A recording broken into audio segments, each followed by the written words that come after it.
विस्तृत वर्णन मिलता है, जिसमें ब्रह्म मुहूर्त उत्थान, ब्रह्म मुहूर्त उठना चाहिए, ऊषापान, गर्म पानी का सेवन करना चाहिए, दंत धावन, जिह्वा निर्लेखन, दांत और जीभ को अच्छी तरह साफ करना चाहिए, मुखादि धावन गरुषा, मुख धोना चाहिए एवं कुल्ला करना चाहिए, अभ्यंग, तेल मालिश करना चाहिए, उद्वर्तन अर्थात समय समय को टन लगाना चाहिए, छौर कर्म अर्थात अपने बाल एवं नाखून को अच्छी प्रकार से काट लेना चाहिए इत्यादि का वर्णन मिलता है। महोदय, आयुर्वेद क्या है इस विषय में कहा गया है, आयुषो वेद आयुर्वेद, अर्थात वह वेद या विज्ञान जो आयु की जान कराए उसे आयुर्वेद। महोदय, चरक संहिता के 30वें अध्याय में कहा गया है कि मात्र आयुर्वेद, आयुर्वेद का क्या प्रयोजन है, प्रयोजनम चास्यम स्वास्थ्य स्वास्थ्य रक्षण मातृश्च विकार प्रशमनम च, अर्थात आयुर्वेद का प्रयोजन, आयुर्वेद का तात्पर्य रोगी के रोग को दूर करना एवं मनुष्य के स्वास्थ्य की रक्षा करना। महोदय, सुश्रुत संहिता की 15वें अध्याय में कहा गया है, समदोषा समाग्निश्च समधातुम मलक्रिया निंद्रिय मानव स्वस्थ इत्यभिधीयते।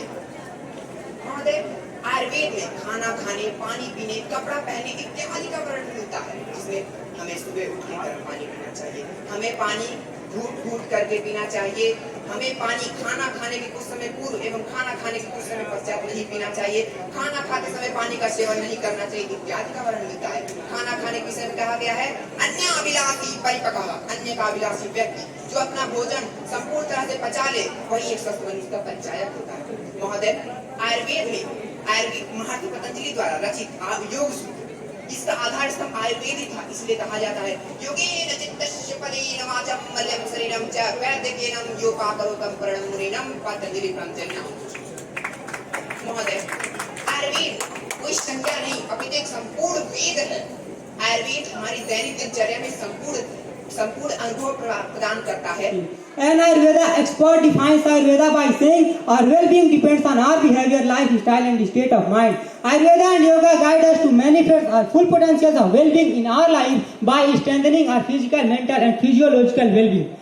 मूसली, अश्वगंधा, सर्पगंधा, शतावरी, नीम, तुलसी, बेल, आंवला, घृतकुमारी, मेथी, अदरक, लहसुन, पत्थर चट्टा, पुदीना, सदाबहार, दालचीनी, लौंग जैसी आयुर्वेदिक औषधियाँ अनेक रोगों से लड़ने में हमारी मदद करती हैं। जहाँ आहार हमारा पोषण करता है, वहीं विरुद्ध हो जाने पर यह प्राण घातक भी होता है। जैसे मछली के साथ दूध नहीं लेना चाहिए, नमक भी दूध के साथ वर्जित है, दूध दही लस्सी के साथ केला लेना जानलेवा हो सकता है, दही पनीर रात के भोजन के समय नहीं लेना चाहिए, घी और शहद समान मात्रा में लेना मृत्यु को आमंत्रण देना है। खीर और कटहल विरुद्ध आहार है। कहा गया है, चैते गुड़ बैसाखे तेल, जेठे पंत आषाढ़े बेल, सावन साग न भादो दही, क्वार करेला न कार्तिक मई, अगहन जीरा पूसे धना, माघे मिश्री फागुन चना, ई 12 जो दे बचार वही खरी बैठ कबो न जाए।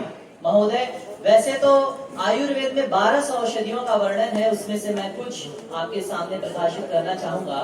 गिलोय, जिसका सेवन करने से वात, पित्त, कफ, त्रिदोष संतुलित होते हैं। ब्राह्मी शंख पुष्पी, इसका सेवन करने से नर्वस सिस्टम और स्मरण शक्ति तीव्र होती है। यष्टि मधु यानी कि मुलेठी, इसको प्रातः काल चबाने से हमारा आमाशय और हमारी पाचन तंत्र संतुलित रहता है। उसके बाद हमारी पूजनीय औषधि तुलसी आती है। तुलसी का यदि हम सेवन करते हैं तो हमारी रोग प्रतिरोधक क्षमता बढ़ती है। संपासते शिवमिति ब्रह्मेति वेदांतिनो, बौद्धा बौद्धमिति प्रमाण पटवत् करतेति नैयायिका, अर्हन् नित्यथ जैन शासन रता कर्मेति मीमांसका, सोऽयं वो विदधातु वाञ्छित फलम् त्रैलोक्यनाथो हरिः। अमन्त्रम अक्षरम नास्ति नास्ति द्रव्यम अनौषधम, अयोग्यः पुरुषः नास्ति योजकः तस्य दुर्लभः। कोई भी एक भी अक्षर ऐसा नहीं जिसका मंत्र के लिए उपयोग न किया जाए, एक भी द्रव्य संसार का ऐसा नहीं जिसका कोई औषधि उपयोग न हो, एक भी व्यक्ति ऐसा नहीं जिसमें कोई गुण न हो, जिसका कोई उपयोग न हो। है तो बच्चे का वजन कम होगा, उसको बीमारियां होंगी।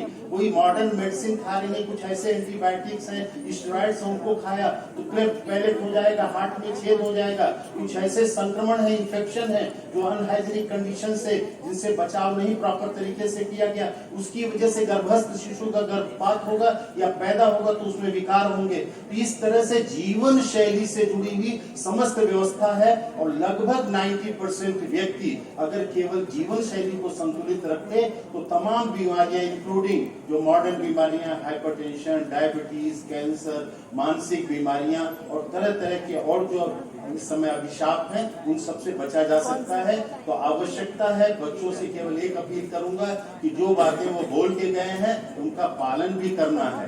फास्ट फूड, जंक फूड, इन सब के चक्कर में नहीं पड़ना है।